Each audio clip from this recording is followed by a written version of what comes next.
Hello, everyone. My name is Frank Anthony, and welcome back to Let Me Be Frank, episode 55. Right? 55. I want to say episode 54 was Monday. Yeah, let's go with that.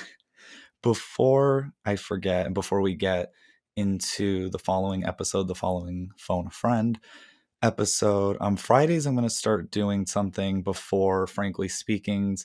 I noticed with analytics, it will show various stats on different countries. So, for example, I live in the United States, so there's a big percentage for the US, and then there's Canada and United Kingdom and Philippines and so on. There's all these different countries, and it shows what percentage of them listen to your show.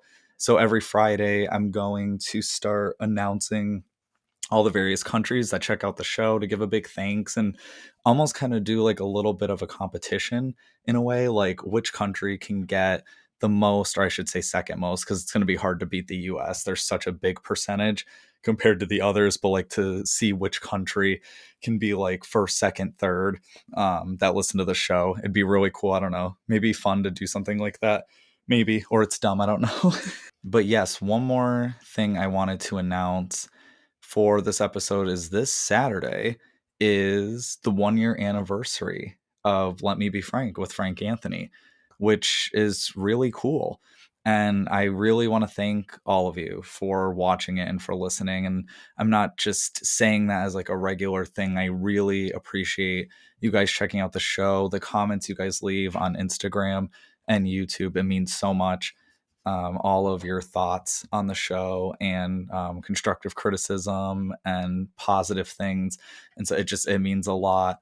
And I want to keep trying to make the show better and better as it goes on. And hopefully the show lasts a long time. Maybe Joe Rogan. I don't know. Maybe not that long. I don't, we'll see. But the show's been a lot of fun, and I think that's what's great is when you have a passion for what you're doing. I think, it shows, and you want to actually do the work more than just working a job that you think, oh my God, I hate this. So thank you guys so much from the bottom of my heart. Now, today's Phone a Friend is my new friend, Kas Nolan. They are writer, producer, and creator of Film Files Canada. And yeah, it was really interesting talking to him. We had a good time talking. We talk about his transformation of being trans. We talk about things that he went through with that experience, and we talk about his film files, of course. And there's a lot of different things that we end up kind of getting into along the way. So I hope you guys enjoy this episode as much as I did recording it and talking to Kas. And make sure to follow Kas on Instagram and his other platforms. It was definitely a great time, and I'm always happy to be making new friends this way. So I hope you guys enjoy. Hey Kas, how's it going? Good, thanks. Exciting to be here. Thanks for having me, Frank. Thank you for being on the show. We finally get to meet face to face. Yes, yeah. So that's always exciting. And yeah, we have tons of questions for you, and I might slip in some random ones, so just be on the lookout for that. All right, I'm ready. It tends to happen. So yeah, of course. One question I always like to ask, because I'm a writer. Yeah, if you were a novel, what would the back of your book say? Yeah, this was a tough one. This was probably one of the ones that I left, I think, till the end. I thought about it a lot. Probably, trying to fall asleep. I was like, I gotta have a good answer. I kept it short. It's just, life is a game, and Kas is finally learning how to play. That's awesome. My explanation for that is kind of like, I've always felt like an underdog. I've having lived basically two lives as a trans man. I'm now in my 30s. I'm 5 years into my transition, my medical transition. And I just think I feel how everybody else, I assume, does, feeling at home in their bodies. And I'm just excited to see where my future goes, because I have a huge part of this identity figured out now. So, yeah. Yeah, that must be like, I obviously can't relate as much to that experience, but I'm assuming it's got to feel really good to be where you're at now. Yeah, I think there was always, I always felt kind of that there was something missing, I think, and I didn't really have an explanation for it. Um, and, it was, it was anxiety, it was depression, all these kind of things that it kind of, you get names for, and that I tried to kind of go with for a long time. And then finally, when I realized that it was just like a light bulb or like a switch flicked, and yeah, I feel so present in my life now. I know the path I'm on. I know where I want to go. Yeah, and I mean, a lot with transgender people, you're seeing it now with all these laws for trans kids. We have people telling us that we can't be who we want to be all the time, every day. So now, I tell I can do anything. I had people tell me that I couldn't do this, and look at me now. I'm passing as a cisgender man, and so that just tells me if I put my mind to it, I can do it. So yeah, I'm ready. I'm ready for life now. No, that's awesome. And I'm really happy for you that you're at that place. Hmm. And fortunately, things, I think about like 10 years ago at least, where things were just completely different about this Yeah, topic. And I'm happy that more people are able to come out as trans and transition. Unfortunately, there is still some hatred towards the community, but yeah. I am happy that the majority of us are starting to go in the right direction. Yeah, I think most people get it, and especially too, it's kind of like with I found with gay people or lesbian or bi people, it's almost like this mystery until you like meet someone who's like and that and then you're like, oh my god, they're just like a human who's trying to exist like me, and they just have this extra element that makes their life difficult. I think that's certainly the case for a lot of my family. They may not have known a transgender person before, or even thought they ever would. But meeting me and knowing me all my life, it they're like, yeah, this makes sense. This is who Cass is, and we still love him. And it just opens their eyes to kind of seeing probably a part of the world that they didn't even think of before, or maybe thought negatively of. So that's great. So your parents are accepting. Yep. Yeah, I mean, we'll get into my coming out story. So, Yeah. I mean, this isn't really like it's not like it was a huge shock, but yeah, I mean, I live on the east coast of Canada. Canada's pretty chill, but yeah, everybody was super. Sometimes I had to explain what transgender was, but once I explained it, everyone was like, "Okay, great. Like, just let me know how I need to support you." And sometimes it was financial support, sometimes it was emotional support, just being there. And yeah, everyone's been fantastic. I'm very, very fortunate. Like the support system that I have, family, friends, everybody. Yeah, Definitely. Yeah, no, yeah, that's awesome. yeah. So, so yeah, before we get more and deeper into that aspect of your Hmm. life, I did go on your website and I saw that you review true crime documentaries, docuseries, podcasts, and more. How did you become passionate about true crime, and why did you want to start reviewing true crime? Yeah, so I think it's a huge topic right now. Everybody's kind of talking about it or watching that type of content. But I think, like a lot of millennials, I grew up watching fake crime shows. I think, like Law and Order, CSI. I also enjoyed Love. watching Oprah and the news growing up. I didn't have cable, so there was only three channels, and at 6 o'clock, the news came on, and I just kind of watched it. And of course, the news likes to report depressing things most of the time. So, Mm, and then, yeah, my mom also loved to buy tabloid magazines. She doesn't really anymore, but when Princess mine too. Diana died and JFK Jr. and John Benet Ramsey, when all those cases happened, she had like every magazine imagined. So it was just second nature, I think, for me to kind of pick that up. And eventually, I took a filmmaking course in 2010. And, when you get into that type of course, you want to broaden what you watch and what you know going in. I had a pretty minuscule view of the film industry. So I started watching more and more documentaries. And eventually, you come across that true crime content. And mostly what I was finding in the beginning was a lot of really like serial killer topics, like super graphic, nasty stuff, like Gacy, BTK, Dahmer, Bundy. Um, you can't really get away from that stuff. But eventually, I shifted more towards into like cases that left a lasting impression on pulp culture. So like O.J. Simpson, John Benet Ramsey, again, Casey Anthony. I mean, the list can go on and on, but the trials of the century, those types of ones that we're often still talking about 20 or 30 years later, that type of stuff.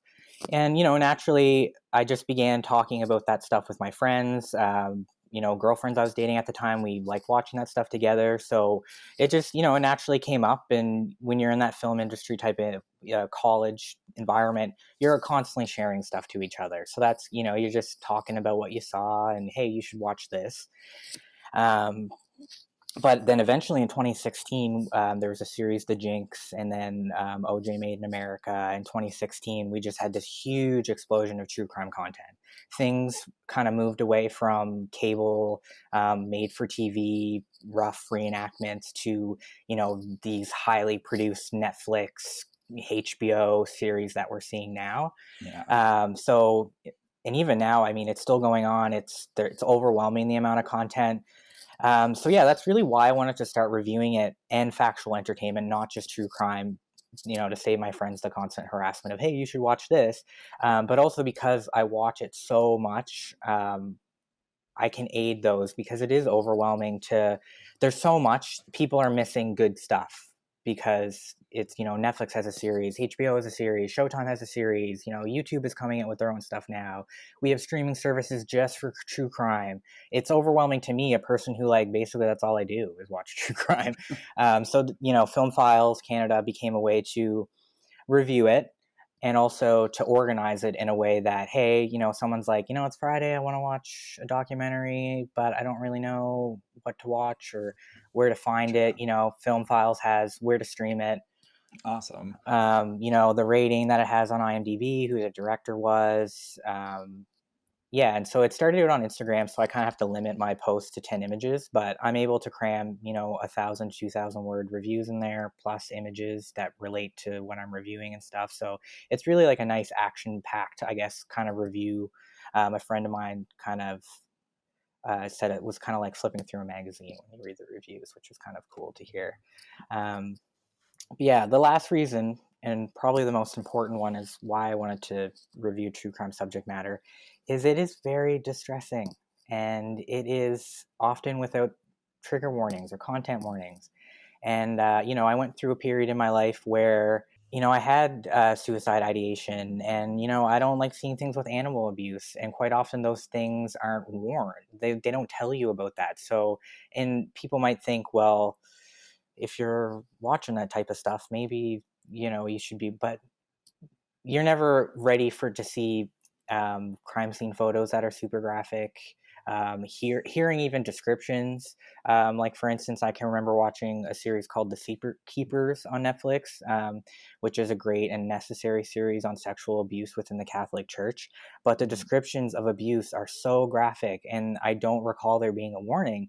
And I remember having friends who, they confided in their history and past with abuse, and I just remember thinking, like, how hard would that be to watch if you're not ready for that? Yeah. So I really do try to put content warnings for anything I think that would be triggering to people. I know people are like, oh, triggered, but just because you want to watch true crime doesn't mean you want to ruin your day and be depressed. And Well, that's what I was gonna ask, was yeah. that, does this ever get depressing, or does it ever bring you in certain slumps watching so much negativity and just the darkness, in our world?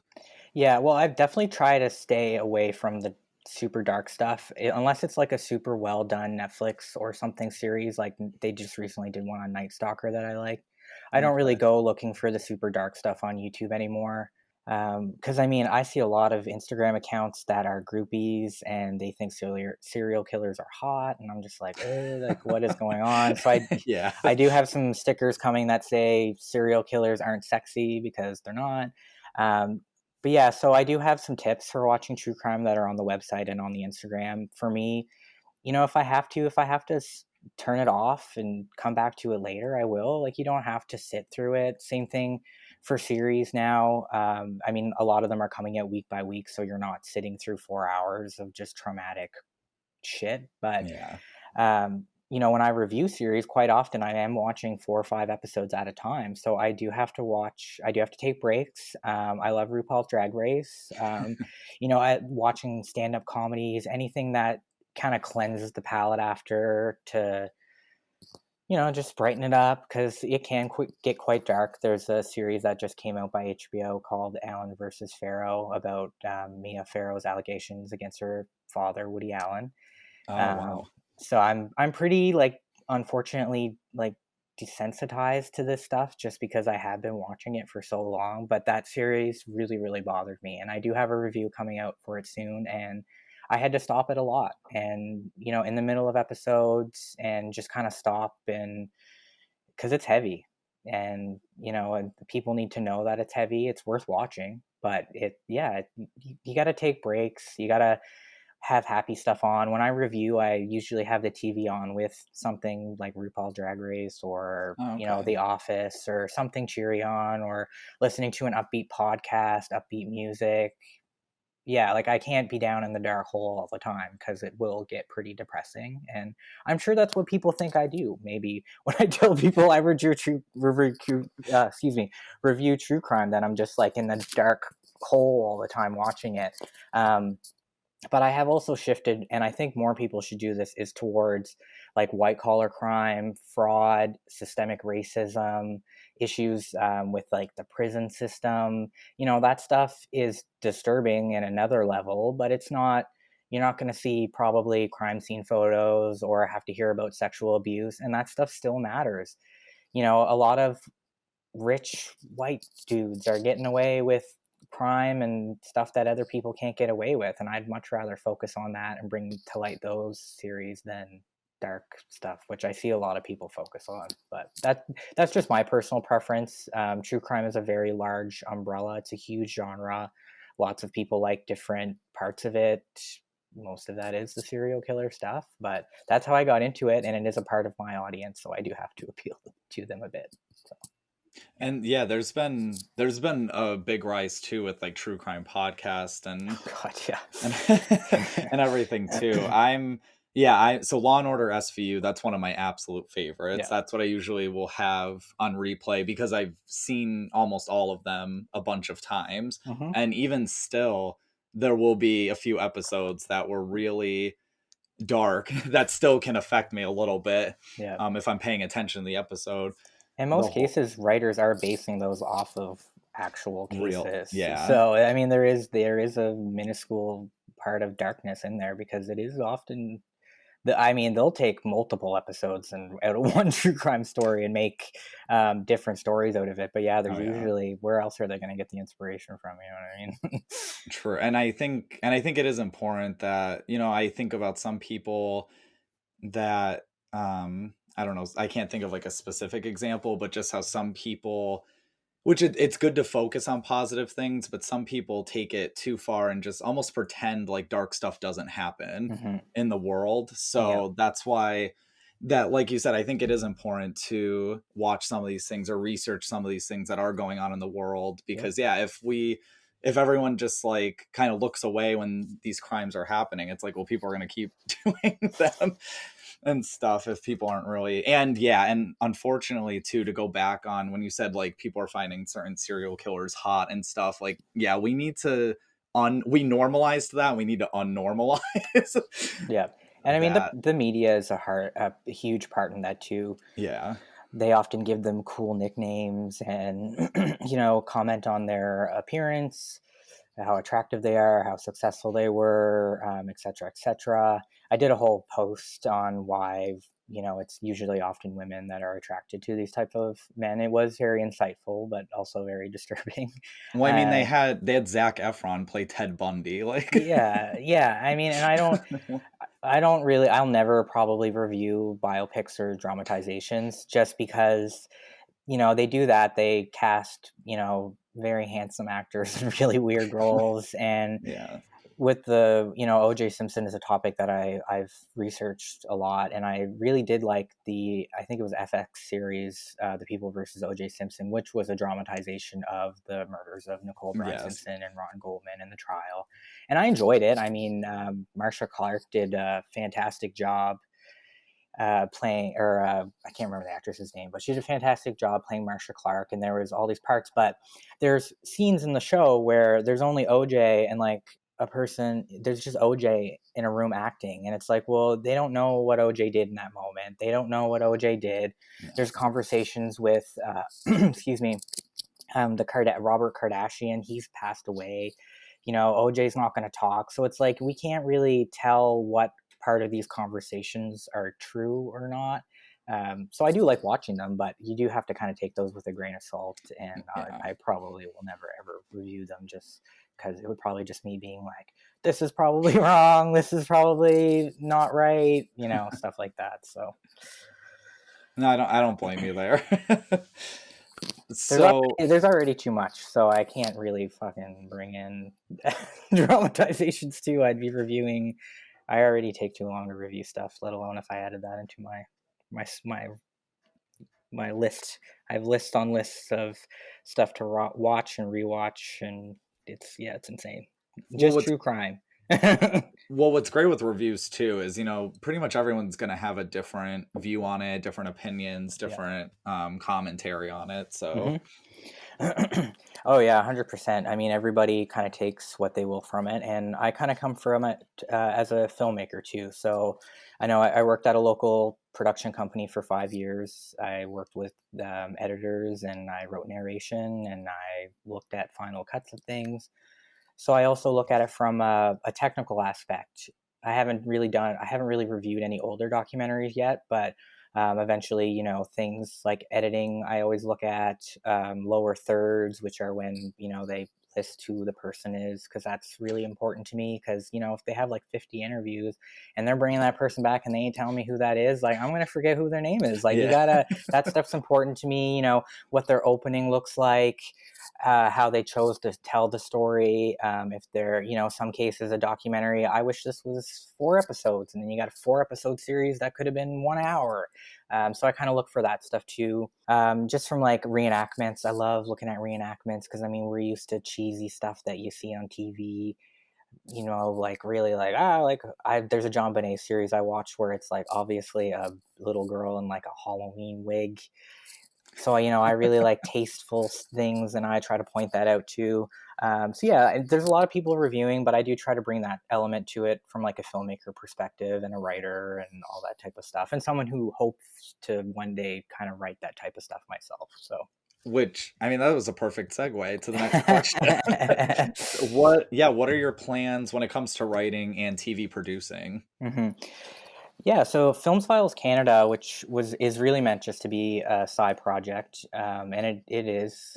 It's a way for me to build my social media following, and it's turned out to be great research and writing practice. But really, I've always loved telling stories and making people laugh.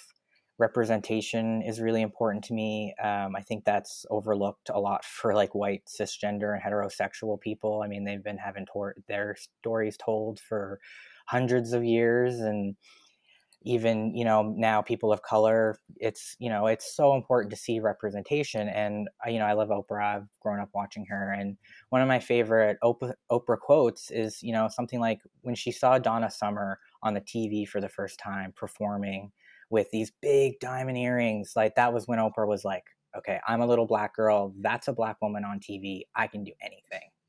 So like representation is so important to people. And and I feel the same way for LGBTQ plus community, because growing up, I didn't have much representation. And if I did, it was very negative. And something I learned in college, which I hope to stick to, is simple stories, complicated characters. And, I have a few ideas for shows that I think will hopefully bring out queer characters to the screen in a positive way. And not even always necessarily just queer stories, but just stories about life and dealing with depression and anxiety and never feeling like you're in the right place in the world and at certain jobs, and but also having LGBTQ plus and people of color representation in those shows that are often lacking right now. So yeah, that's what I hope to do, and that's what I'm working towards. And yeah, like I said, Film Files has been really good practice for that, and doing things like being on this podcast and having a website, it all helps your personal brand. And if anybody else is kind of wanting to do the same thing, that's what I would suggest doing, is finding things you're passionate about, and little projects, big projects, and just working on it little bit by bit.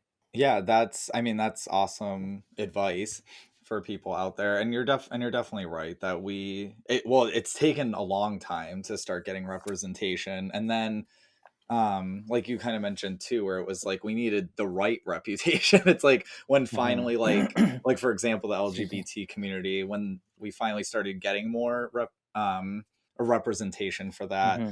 it was, oh my god, I can't even to this day still, I can't wrap my head around like how many times it always just went to like sex, or that we're like Mm-hmm. these over Yeah. sexed beings. And it's so annoying, even in a lot of novels that I read, Mm-hmm. that I'll see something that's LGBT related and I'm like, oh, I'm excited, and then usually it's just all about sex and the cover is a shirtless person, Of course. and it's Yeah. no shade to those people that do that, Yeah. and they have that right to make Mm-hmm. that content, but it's Yeah. like, can we have more personality traits than being gay Yeah. or our sexual orientation, or just like, or for African Americans, like, can they be more than just the black character? Like, we all have our own Yeah. unique personalities. Yeah. So that is really cool that that's what you're striving to do, and I've seen a couple other creators trying to do similar things, so Mm-hmm. it's good that that's the direction that hopefully writing and producing keep going in. Yeah, hopefully. And I've done some posts on like Black film history, which was really eye opening as a white person and who's, gone to college and has been afforded pretty amazing, experiences and opportunities. I went all the way back, I think, to the 1920s. Wow. Yeah, it, yeah, I would definitely go check those out if anyone's curious. It was very eye opening, even for me who researched it. I was going to be like, oh, I'll maybe do one post, and it kind of stretched out into being three posts. So it's 30 photos. Often there's three people in one photo. I just kept finding people to add. And one thing that was really eye opening was just the stats of the Oscars for, people of color. Yeah. Yeah, black producers, writers, directors, actors, and even the LGBT community, which I didn't even really focus on, but that does come up. And yeah, and like even when we were younger, we did have like shows like Will and Grace or whatnot, but like what was his name, Jack? I love Jack, but like that was for a lot of straight people. You know, a lot of characters were portrayed as like super flamboyant, or if they were a lesbian character, they were often portrayed as like very butch, or so there were very shallow stereotypes that the media fed to. And these aren't necessarily wrong, and you can portray those characters, but like you said, when there's only so much representation and that takes up a large part of it, there's an issue. Like, think about like the white heterosexual stories. How many bad ones are there? But we don't, it doesn't matter, because there are thousands, hundreds of thousands probably of better stories that we Yeah. can think of. But because that LGBTQ plus representation is only starting to pick up, that we're really only starting to see that branch out, and being positive representation, that now that we look back on things that I saw growing up, that I'm like, oh, like, it's not as bad now, because we do have other representations, out there. It's huge. It's huge, because there is a kid out there who has never met a gay person, who thinks they are gay, who thinks they are trans, has never met a trans person. For a while, Oprah talked about like, you didn't see a black person on TV brushing their teeth or doing like normal human being things, or often Aboriginals were only, typecast into the and playing, Indians. And Yeah. it's shifting, which is great, but it is important to look back at the history and see where we've come from, and how far we've grown, but really how far we still have left to go. I'm a huge Rick and Morty fan, and Community fan, and Justin Roiland. I think that was him. It was the other creator, and I can't remember his name. But there was a quote on this screenwriting Instagram that I follow that was like, he was like, I think we're running out of like individual stories to tell. Like, what are people gonna write about? And I commented on it, being like, says a white cisgender, I'm assuming heterosexual man. Like, sure, we're tired of hearing your stories, but there are women writers, there are queer writers, trans writers, gay writers, black writers. The movement's coming. We're going to see so many fantastic stories coming. So Even if there's like a lot of similar stories out there on certain things, there's always different ways to tell them as well. 100%, 100%. So I Yeah. mean, and like you said too, there's a lot of different types of people, different stories too. So yeah, Yeah. that was kind of ignorant. Not kind of, but No, like I no, but I do like I got your point. And like, like the L Word, that was like a huge lesbian show. That doesn't mean no one can ever write TV just about lesbians, you know what I mean? yeah. Like I had a great idea for a queer show called Super Duper, which I will say I wrote before the popular Supermart or whatever that show called came out, that very popular, I think it's called Superstore. Um Oh, yes. So now people, I did that project I did that pitch as a final project for my college back in 2012. And I had people in my class coming up to me yesterday and being like, have you heard of the Superstore show? And I was like, yeah, I have. But that's like, I haven't watched it, so I can't say I know. I have heard excellent things. People do enjoy to watch it. But to me, my show was like all about queer, and I probably will do it and just change the setting or something. But like we said, just because there's one show about a supermarket or whatever doesn't mean that that can be the only one. Yeah. But because, yeah, I mean, you think you have an original idea and you wake up the next morning and, Joe Blow is making the same idea as you. So, yeah, Well, yeah. Well, Sorry, yeah, go that's ahead. like no, I was just gonna say it's like shows like The Office. Like Hmm. there can be like yeah, that show was a huge hit and it might be a little difficult to do other, ideas kind of similar, but people can Hmm. still write about workers that work in an office. It doesn't Yeah, have to be 100%. for a paper company. Like it could definitely be something, like there's definitely different ways, yeah, to tell the story. Yeah, exactly. And I mean, it comes back to I think often people want to write the stories that they like to watch. Like I don't Yeah. really ever write true crime stuff because that's really difficult. You have to have an in with a true crime story in order to be able to write that type of content. I don't have an in with anybody. I don't know anybody, fortunately, that's been murdered or anybody that wants to talk to me about that. Yeah. So I don't write that type of content. I like Star Wars and I like Back to the Future. I don't write that type of stuff either. Yeah, nice shirt. But yeah, I write stories that I want to tell from my experiences working, from being a trans man, from being a queer person, even experiences, I did live half my life, which we'll get into, as a woman being treated by society as a woman. So I do have an insight there. Um, I've worked in customer service, I've worked in retail, I've worked in the film industry, I've worked at a call center. Like you can find inspiration anywhere if you want to tell your story. It just because it's been done before doesn't mean you can't do it. Like you said with The Office, like you might have worked at an office. I've worked with so many kooky characters that I've combined into, taking multiple people I've met and Oh combined into yeah. one crazy character. Or I've worked with older people that have left a lasting impression on me, that those are great characters that you can write about and make stories about, in any setting. And like I said, that is, what is that? A simple story in an office with complicated characters. That's Yeah. the content we love, right? And that's what I hope to write. And yeah, inspiration's everywhere. I'm sure you're a writer. I mean, you have to take in content. You have to read other people's books. You have to, like me, I'm always constantly watching stuff, looking up how people do their pitches, how scripts are written, synopsis examples, log lines, all that. Like all that research is important, and it just helps you be a better writer or filmmaker or whatever, podcaster, whatever you want to do.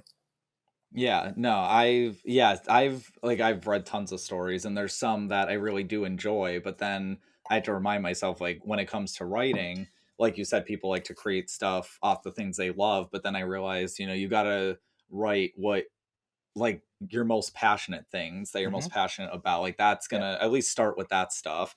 And because in general, you have to research at times with your writing and everything if you want to get certain details accurate and all that. Hmm. But yeah, definitely you got to write off of your passions first, even if it does seem a little bit similar than something else. You know, being told by you, it's gonna still be different. It's not gonna be exactly the same unless you're literally looking at that other story and just Yeah. like copying it down. And except like you just change the character names, like Yeah. yeah, that's not gonna work. Yeah. But but Yeah. yeah, I would say we keep dancing around one of the main topics, so we'll go into it now. Yep. Yep. So for people who listen this long, thanks. So yes, so you one of your experiences in life was becoming a trans man. Mhm. Yeah, so just tell us anything about that journey that you're comfortable telling us. Yeah, so just for like I guess educational purposes, I identify as a transgender man, and my pronouns are he, him. I will also respond to they, them. Sometimes it's easier for family to refer to me as that, and that's fine for me. So I usually tell people I'm AFAB, AFAB, assigned female at birth. Um, I used to say I was female to male, which that is FTM. To me, that makes it seem like my gender and my sex were female at some point, and but my gender has always been male. And your gender is in your head, and I've always known that I was male, but that did not match my body. So I'm AFAB. I was assigned female at birth because when I was born, my doctor looked at my biological sex and female. So I was named Cassandra Mary. So that's where my name Cass comes from. I wanted to keep it kind of close. I went by Cassie. No one ever called me Cassandra, but I went by Cassie, and then eventually I cut it down to Cass. So who knows? By the time I die, I could just be K. Just be that will be. That's what I'll respond to. Yeah. Yeah. I mean, I always knew I was growing up. I was different growing up. I wanted my hair cut short. I wanted to wear boys' clothes and play with boys' toys. We touched on it before, but my parents and extended family were pretty chill. There weren't really any issues with me wanting to be a Power Ranger or play with cars. I had an older cousin who I looked up so much. Like I wanted to be just like him. I love watching him play Super Nintendo games, and he had like all these cool Mutant Ninja Turtle toys. Because this was the 90s when all that stuff was popular. I got mistaken for a boy a lot before puberty, which didn't bother me. Yeah, and like even in high school, or I guess once I did start puberty, and I kind of feel it was like my body starting to betray me. I would sleep a lot, and I would dream of being a guy. And even in high school, I would tell my closest friends that I'm not a religious person, but if God opened up the skies before me and asked me, like, I can, the snap of my finger, I could make you a guy if you wanted to be, I would 100%, I would have chosen to be a guy. But yet to me, like that, I still didn't think I was transgender. I went to a really, chill high school. There was lots of gay people. There was a couple of trans people. But I did go between 2004 and 2007. Which was a rough period. Yeah. So, I mean, there were two people in my grade who were also AFAB, and they transitioned in high school. And I just remember how people treated them. They weren't treated well. I remember my high school had the oldest model parliament in Canada at the time. So I took part in that. I was Minister of Fisheries and Oceans. And the leader of the Conservative Party was a trans man, and the leader of the NDP party dead named them in the middle of model parliament. And the teachers pulled them out, and like they did but I just remember like everyone was kind of like, like it was very, and you see things like that, and you're like, well, I don't want that to happen to me. And I even had friends who would be like, well, I'm never going to call them the pronouns that they want. So I thought if people close to me think that, then why would I ever want to subject myself to that? I began convincing myself I was a lesbian, and I was telling people, I'm a woman who loves women. But I think back, I was saying that more so probably to convince myself than I was the poor acquaintances that I was making this declaration to. Um, but yeah, looking back now, I can say there's many points where I could say I felt like I was in the wrong body. This is the only body I have, so it's hard to, it's not like I can say, well, I think I like being in that body better. You don't know. So it Yeah. was never like I was like, this is a horrible body. But once I transitioned, that was when it like the dysphoria got really bad. But yeah, and I think, when I grew up, it was easy too to look back and be like, oh, they're just a tomboy, and that felt okay. And hindsight obviously is 2020. And I am envious of those who figured it out early. There's young kids and young teenagers who get to transition now, which is fantastic. But at the same time, I also have this unique perspective of living. I mean, it's most of my life right now, as being treated as a woman by society. And I do try to use that experience to better myself overall as a man, but also as just a writer, because it is a very interesting perspective that not a lot of people get.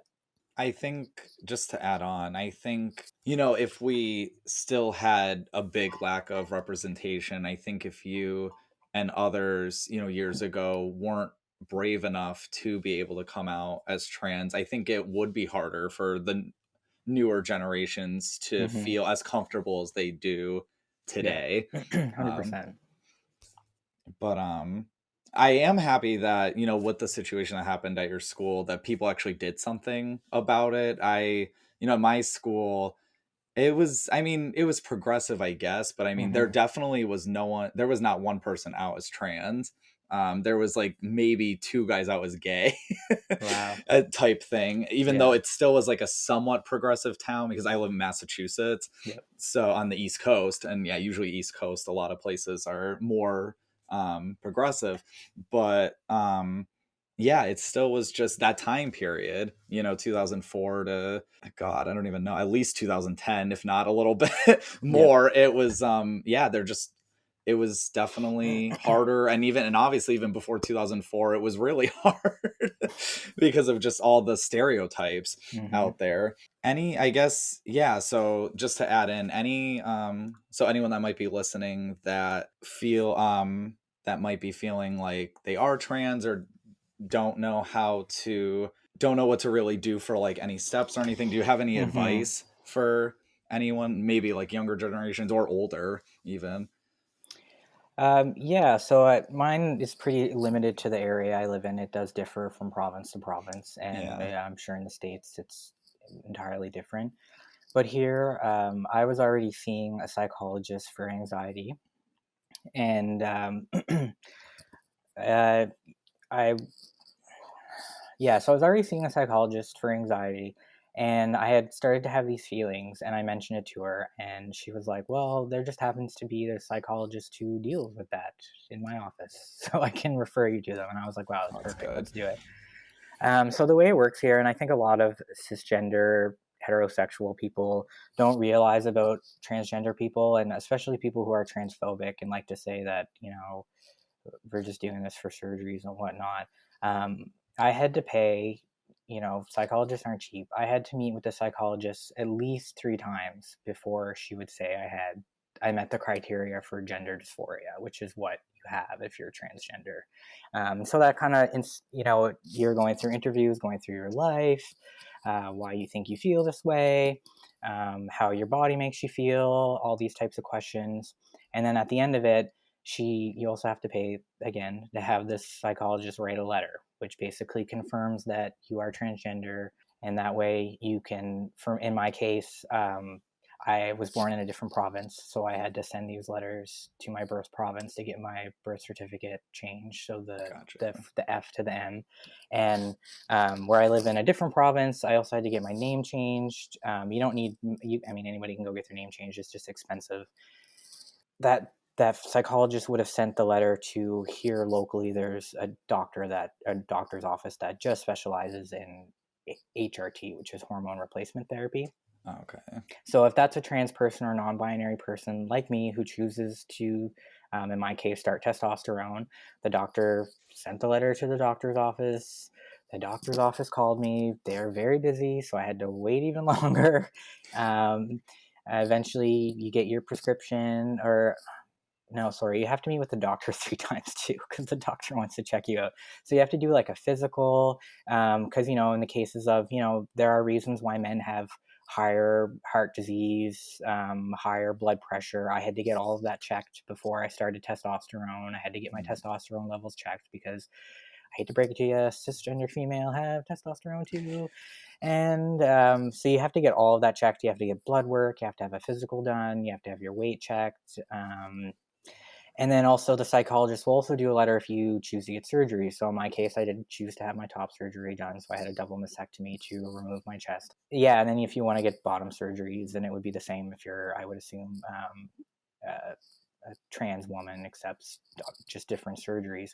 So it is a very lengthy process. And for me, it was an expensive one because I went the private route. I went through a private psychologist who I met with, and they wrote my letters, which I had to pay them for their time. Plus, if you add on the name change, which I think here is like $260 Canadian, get a new birth certificate is expensive. You're paying postage for all this stuff. So being transgender is very expensive.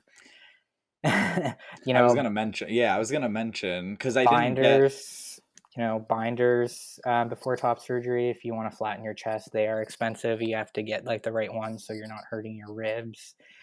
Sometimes people have to completely change their wardrobe. I had to, buy guys' underwear, buy shampoo, body wash. So like all these costs are really big coming up. Yeah, and then if you go the public route here, it has gotten quicker, but there was at that time a huge wait list where people were waiting a year just to get in to find out if they have gender dysphoria. Wow. I don't think I would probably be here if I had to wait that long.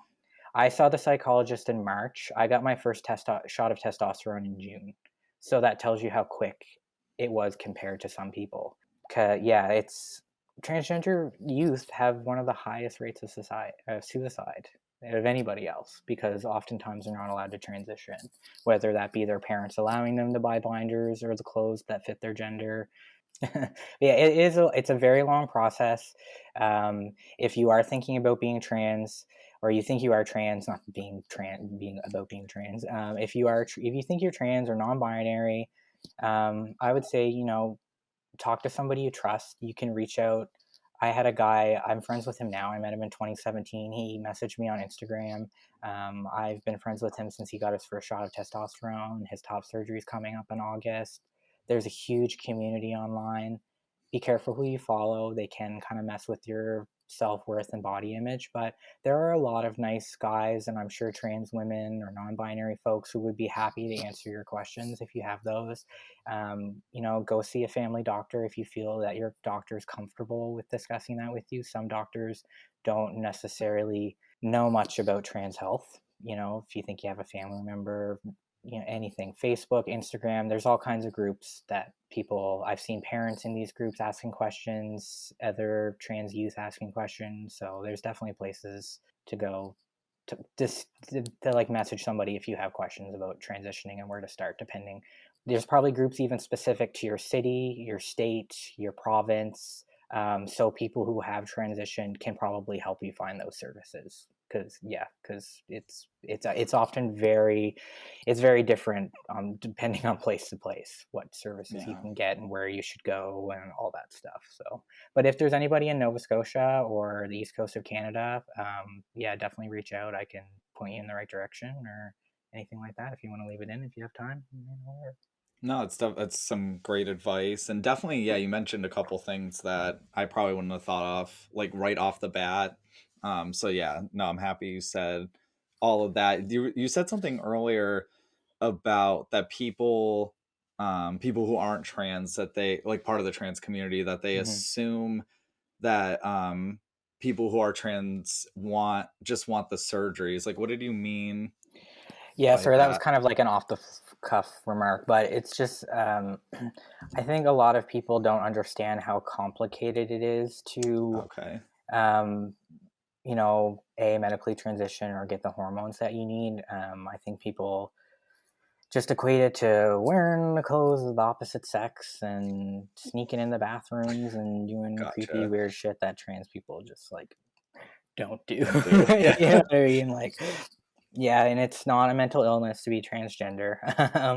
I will put that there, just like it's not a mental illness to be gay or lesbian or bi or anything like that. So I get that Or a thrown at me. choice.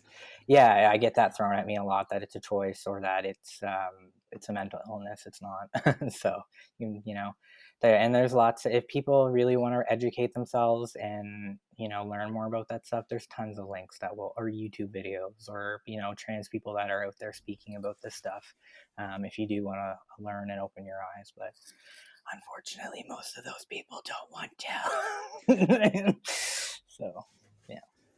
You one of our other questions too, because I was curious the story behind this through our emails. You mentioned that you came out, what was it, three times? Yeah. So yeah, what's the story on that?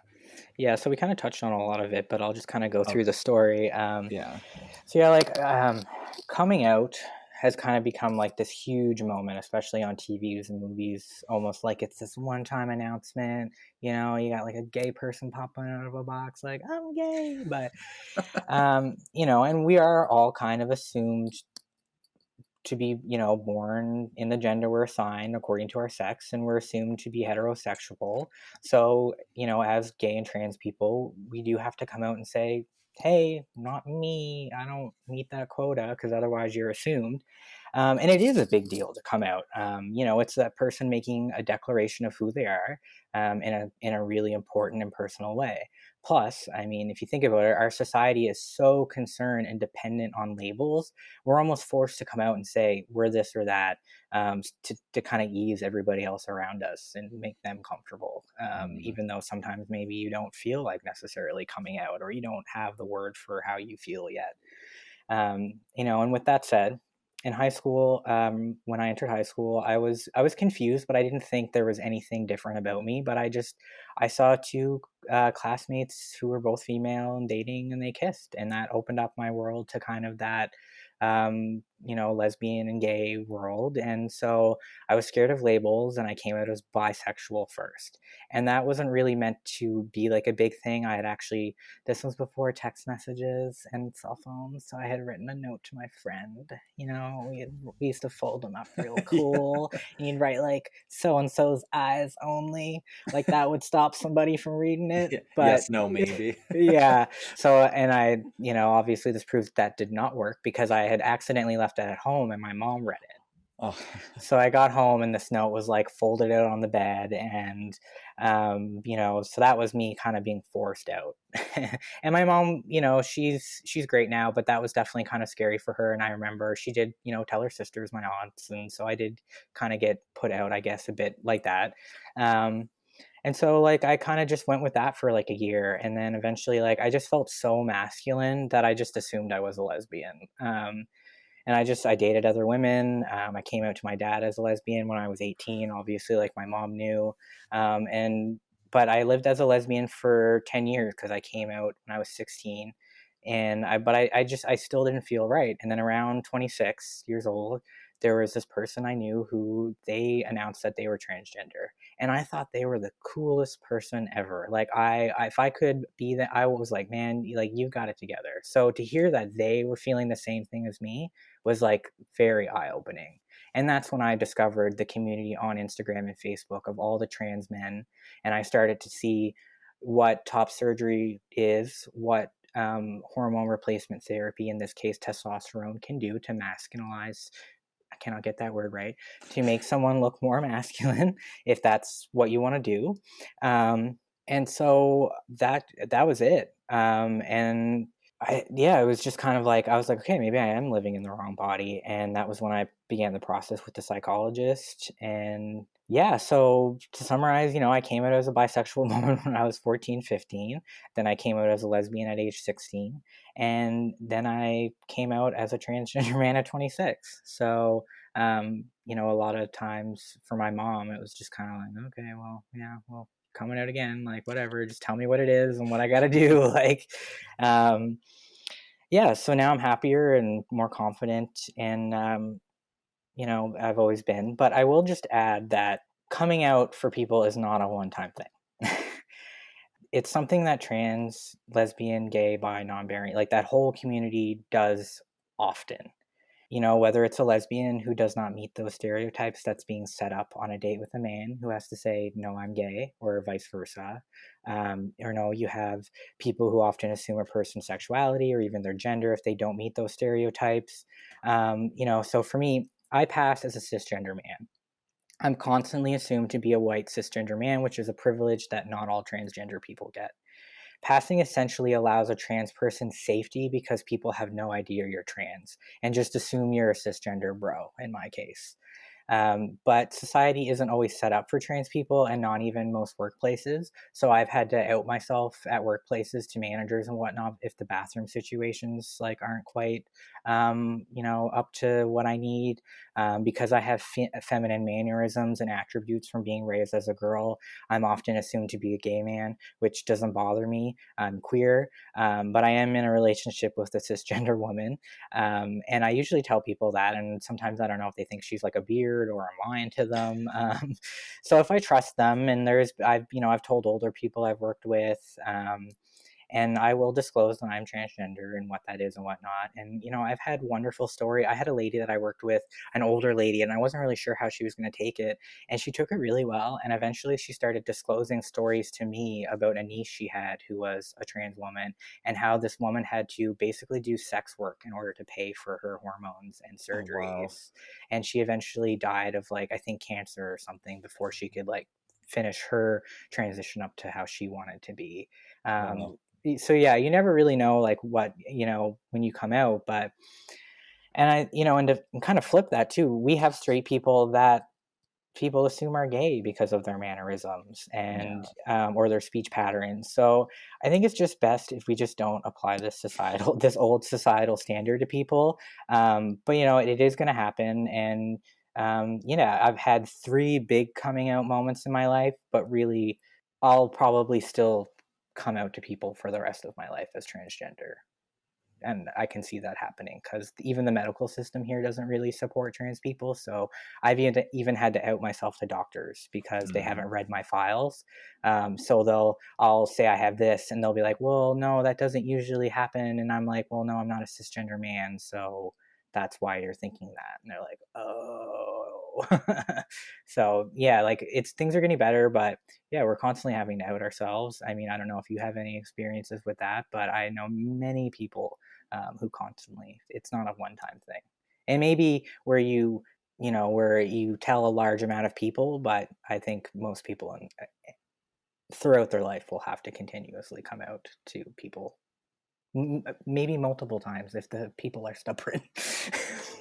No, I was gonna say, yeah, I guess I technically have come out a few times, but I Mhm. think, I've battled between gay and bisexual, and then I think I just got to the point where I was like, I think the reason why I didn't always make it like a formal, like, let me tell the world what I Mhm. am, is because I think I didn't want people to just assume I was picking and choosing my orientation when that's not the case. It's No, just, it's, bisexual people get a lot of shit for oh, that. yeah.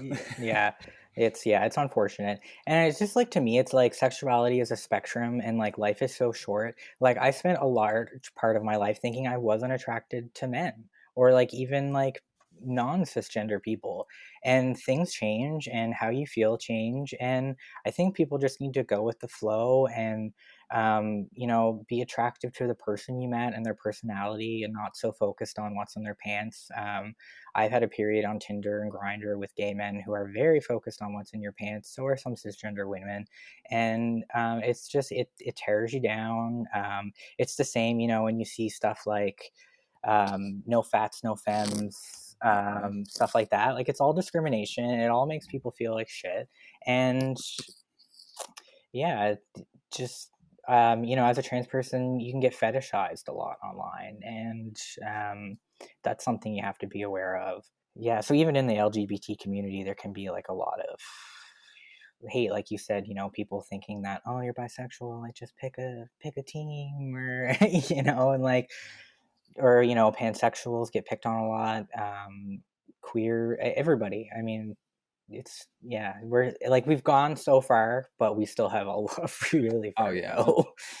Yeah, actually, I want to say at least two episodes in the past. The very first episode was transgender dating, and then Mm, season two, there was something related to like transgender in the media. But with the transgender dating, we did talk about being trans was as like a fetish to some people, hmm and just like having to be weary online because you don't know if Yep. which this could be for a lot of different people, but especially for trans individuals where someone's talking to you and they want to meet up, but then like they have this motive of like wanting to harm you. hmm That's really scary that some people can't relate to nearly as much as others. hmm Or even like, you get that too. I think gay people as well as like an experimentation. Like, I don't think Mm, a lot of people want to be treated as, I mean, it's fine to, be somebody's first time, but um, yeah, I don't think anybody wants to be treated as someone's experimentation or, no. like wading into the waters, right? So, yeah, there's a lot of stuff to be wary of. So, if you haven't said it already in hmm the episode, what is one of the most important lessons you've learned in life? Yeah, I did touch on it a bit, I think, but Okay. yeah, like the just I can do literally anything. Maybe not physically fly, or run as fast as Olympians or anything like that. I also cannot skate, but I'm sure if I put my mind to it, I could learn to skate.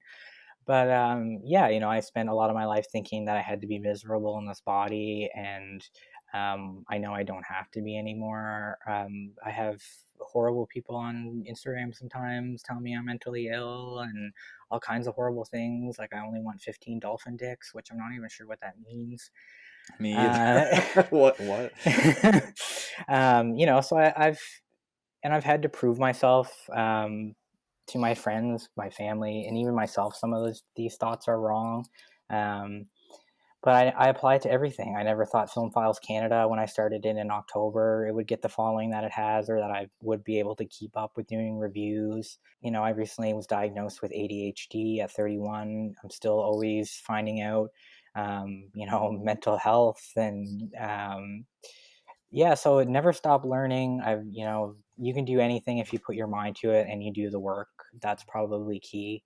Yeah, no, that's what I'm doing. I won't let anybody tell me what I can't do. And when I tell people what I want to do when it comes to writing and whatnot, people look at you like you have 10 heads. And especially if you want to work in a creative industry, I'm sure you get it as, an author and a podcaster. And you just kind of have to, you really have to tone those people out and know what you're doing is what you want to do and you're passionate about it, and have your goal and just work towards it. And it doesn't have to necessarily be a big huge project. It could be something small like an Instagram account, or a podcast, or a YouTube. It can be anything that helps brand yourself or just get you in the swing of things.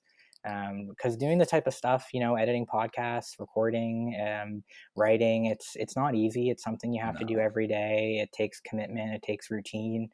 It takes a lot of learning. It's humbling. So yeah, just get ready for that. But if it's something you want to do, it's really rewarding, and I'll never let anybody look at me like I can't do it, because I've been doing it, and I'll continue to do it. And yeah, I'm so happy for you that you're in that place. With the writing, I definitely still will get that or get those views. With the podcasting, a lot less now hmm because of so many people making podcasts and because of people like Joe Rogan who's made so much hmm money off podcasting. Now people are like, oh, almost like as like a get rich quick, Yeah. which it's not. No, no. People, I think, forget who Joe Rogan was before he started his Yeah, podcast. exactly. And he And was, there's a lot of celebrities now with podcasts too. yes, exactly. And So like I will say, I think I have almost 900 followers on Film Files, and I would say awesome. probably 80 or 90% of them are true crime podcasts.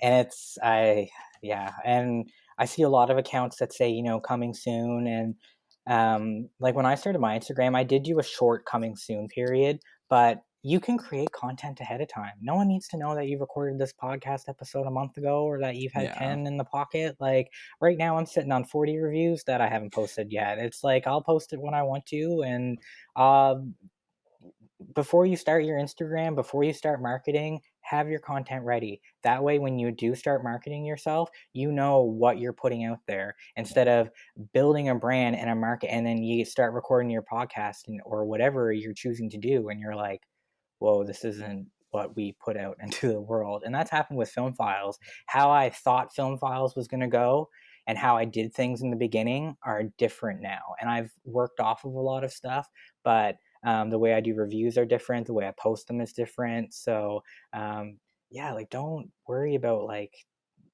getting your name out there until you have stuff to show for it. And if you have 10 episodes, like, and you post them every week, that's 10 weeks of content that you have that you can then create stuff. That's what I'm doing right now, is I'm stockpiling because I have bigger projects that I need to work on other than Gotcha. film files. So, yeah, that's what I'm doing right now, because I have a big documentary pitch that I'm working on too. So you really have to organize your time, and yeah, like, don't worry about it. It's I do it too. Like, when I get excited about something, I'm like, hello, I have this idea. Everybody, I have this idea. And like, my hand's going with my phone, and then, before you even really think about it, and I've kind of even had to, like, step back and be like, okay, I am excited about this. Not everybody else might be. Let's sit on it a little bit, let it simmer, figure out what it's going to be, because I am planning to do a podcast about a really big historical story. Yeah, I'm going to have my episodes done. I'm going to have my marketing done. It requires a shit ton of research, which I'm now currently doing. So, yeah, I feel like people are too rushed. I don't know if you feel like that, but yeah, just like chill a little bit.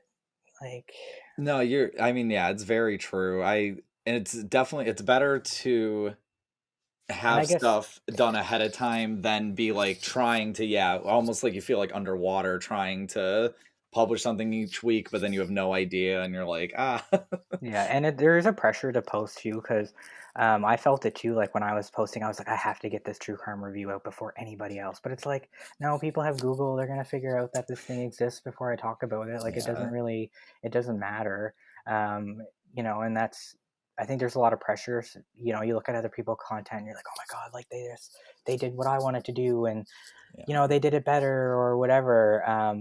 Well, like, take what you like about their stuff and incorporate it into yours, and like their stuff and tell them that you like it, and ask them how they do it, and start having, because, like, the true crime community and the podcasting community, they're great, and I've met a lot of great people. I've met you, and there's a huge community that you can learn from on there. With anything you want to do, and just don't feel pressure. Don't feel like you have to rush out stuff just because somebody else is doing it. Like, take your time, put your own spin on it, figure out, how you want to present it, what you want to talk about, whatever it is. Yeah, and I think that it'll just be better if you just chill out and just take more time and figure out exactly what you're putting out. Yeah, I used to be that way, and a lot of people are. And I realized as time went on, I definitely started seeing more and more, whether it was YouTube creators or podcasters or creative individuals, I would see how quickly their mental health would deteriorate. And that's happened to me, whether it was in a creative field or my 9 to 5 type jobs and Mm-hmm. stuff. So I was like, no, I'm gonna make the schedule that I want. It might not be similar or the same as what the typical person does in that Mm-hmm. field, but I'm like, no, I need to make sure. And that's just advice that I would have for people, that you need to make sure your mental health should be one of the first things. Like, Oh, it's got to be good. 100%. Yeah, sorry, I don't know how long your normal phone a friend episodes are on an extra episode, long episode. But yeah, I think there's a lot of pressure. Even I put pressure on myself, because I did a huge post on John Benet Ramsey, and I maybe made the mistake of posting my schedule to the Instagram, being like, this is when I'm going to post my stuff. Yeah. And it was around Christmas time. So I don't know what I was thinking. So it just, stuff wasn't getting posted when I said it would. And I don't even think, like, probably no one even remembered the schedule, but it was just like this insane pressure I was putting on myself. And I ended up, Yeah. like, I just, like, wasn't enjoying it. So yeah, you want to enjoy what you're doing, and I just have a good schedule. And now when I do those types of posts, I make sure I have all the posts done before I start posting it. That makes it a lot easier, instead of what I was doing with the John Bonet one, was writing it, putting it in Procreate, uploading it, and then working on the next segment. And that just, like, it did not work at all. And that was something I found out about myself. And sometimes if I don't feel like writing, I just don't write. I can't. I used to feel like really crappy if I wasn't quote unquote productive. So Gotcha. if I need to take a break and watch video games, or watch video games, play video games, or watch something funny, do that. Make sure you're getting fresh air. A lot of us stay inside a lot doing what we do, and and I have a girlfriend, and sometimes it's easy if I get really focused on something to forget that that she's around and she needs attention too. So yeah, just be aware of that. And it's just Instagram, it's just a podcast. Like, I see tons of Yeah. podcasters be like, sorry, episode didn't make it out today for this reason. Like, it's life, man. Like, who, like, what is your audience going to be pissed they had to wait a day? Like, who cares? Like, there's a million other podcasts. Go listen to another one while you wait. Like, yeah, Seriously. yeah. Yeah, and that's on my breaks now going forward, that's when I try to make as much content stockpile so Hmm. that, because you never know exactly, when you might get sick or when a Yep. family emergency might happen. 100%. So Yeah. Yep. but yeah, to wrap up this episode, yeah, what are your social media links or what website links or anything that you want us to follow or check out? Yeah, so if you're into like true crime and documentary series, I do review some podcasts and audiobooks as well. It's at Film Files Canada on Instagram. There's a Facebook group. There's a Twitter that's kind of dead right now, but will hopefully come alive soon. But the Instagram is the big one, and the website that I just started, www.filmfiles.ca, that has everything organized nicely by category, and there's some info about me. Have some creative services that I offer, and examples of writing and all that fun stuff. So yeah. Hello, Past Frank here. I hope you enjoyed this week's episode. If you did, make sure you subscribe to the show on YouTube, Spotify, Apple Podcasts, or any of your favorite platforms. Also, make sure to follow the Instagram page, Frank Podcast. That's where I post the most about the podcast. I want to thank this week's guest for guest starring. It means so much. I want to thank my executive producer, Monica Leigh. I want to thank producers Alexa H. and Rebecca R.